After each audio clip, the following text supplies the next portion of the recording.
Good morning, students.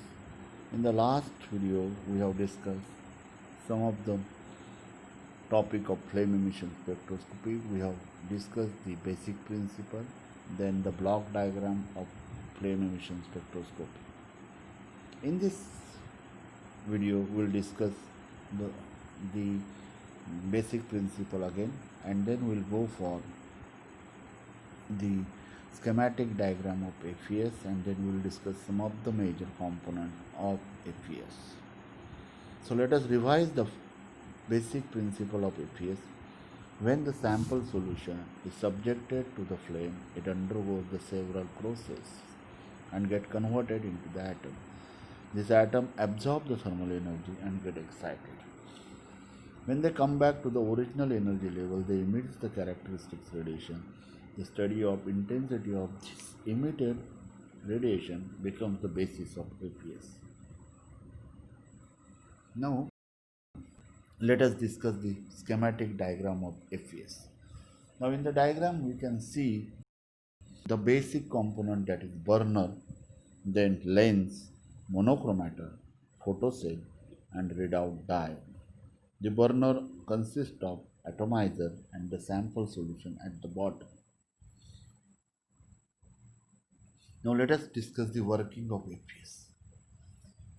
The first important step of FES, it is conversion of sample into the solution form, because we know that in the FES we require the sample always in the solution form. Generally the aqueous solution is preferred, but if the sample is insoluble in water, then we have to treat the sample so that it becomes soluble in the water or in the solvent.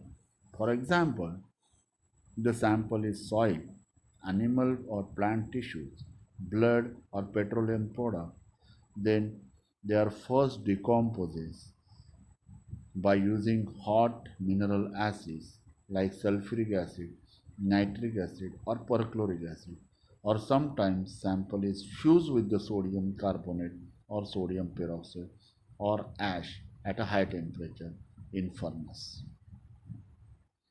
After proper treatment, the substance is dissolved in solvent to obtain the sample solution. Step 2, nebulization. Now we know that the FES consists of nebulizer, which convert the sample solution into a fine droplet or fine spray or aerosol. With the help of nebulizer,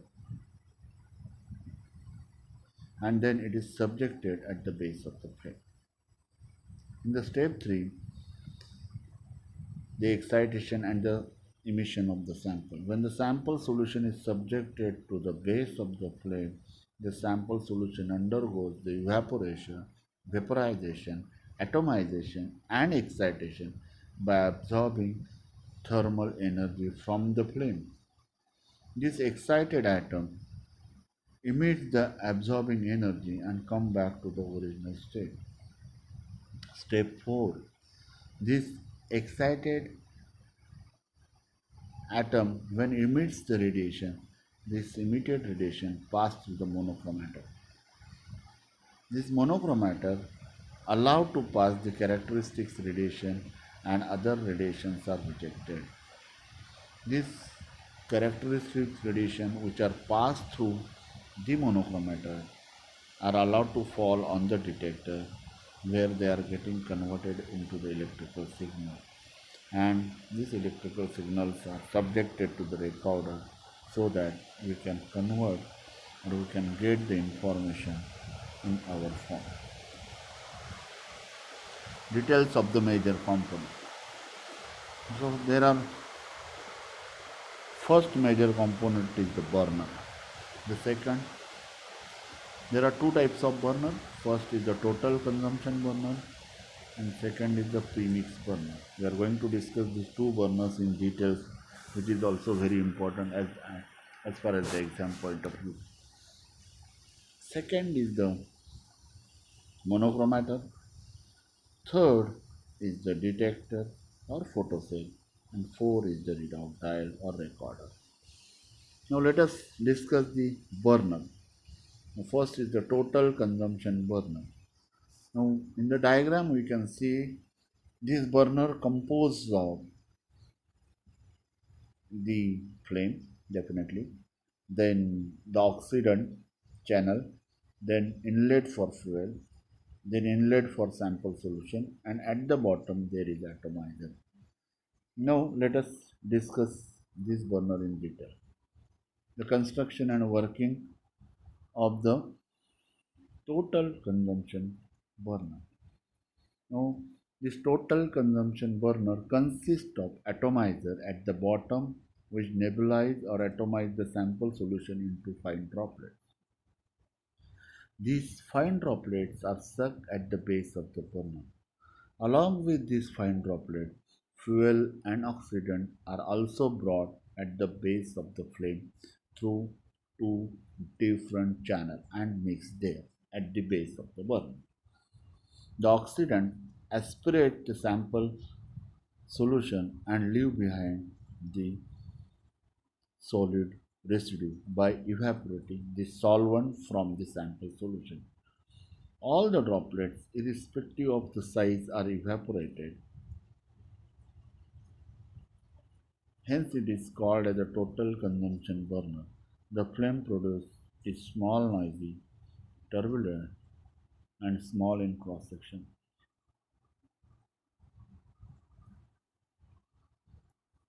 Now, next is the pre-mix burner. Now, in the pre-mix burner, we can see there is a one chamber consists of baffles. Then there is the inlet for fuel. There is the inlet for oxidant. There is the inlet. Sorry, there is the outlet or drain for the waste sample, inlet for the sample solution, and the sample holder. Now let us discuss the pre-mix burner in detail. Construction and working of pre-mix burner. In the pre-mix burner, fuel, oxidant, sample solution is mixed in the mixing chamber and then converted into fine droplets with the help of baffles. The fine droplets are subjected to the base of the flame and larger droplets are drained off. In the total consumption burner, we are going to consume all the sample, but in premix burner, only 5% of the sample solution is subjected, and that is why the intensity of emitted radiation is very high. This lower the sensitivity of estimation. Now, next major component is the wavelength selector. Now, there are two wavelength selector we can use in the flame photometry. One is the filter and second is the monochromator. Now let us discuss the filter. The filter allows the narrow bandwidth of the radiation to pass through. Now this filter is used if the emitted radiation consists of small number of wavelengths. Okay? Then we can use the optical fibers. These filters allow only characteristics radiation to pass and unwanted radiations are absorbed. For example, for sodium, the colored glass filters allow to pass only 589 and 589.6 nanometer wavelength and other radiations are rejected. These two wavelengths are also called as a D lines. Monochromatic. If the reflected beam consists of large number of radiations, then monochromators are used, which disperse the reflected beam into its individual wavelength. Generally, two types of monochromators are used. One is the diffraction grating and other is the glass prism. Detector. Principle of detector. Now, detector is going to convert the beam of radiation into electrical signal. In the FES, that is flame emission spectroscopy, the radiation obtained from monochromators are converted into electrical signals with the help of photocells. And since signals are very small, they are need to amplify. And generally, photomultiplier tube is used as a detector because it not only converts the beam of radiation into electrical signal but amplify the signals. So with this, we end this discussion. In the next lecture or in the next video, definitely we'll go for the quantitative applications and the applications and limitations of BPS. Till then, goodbye. Thank you very much.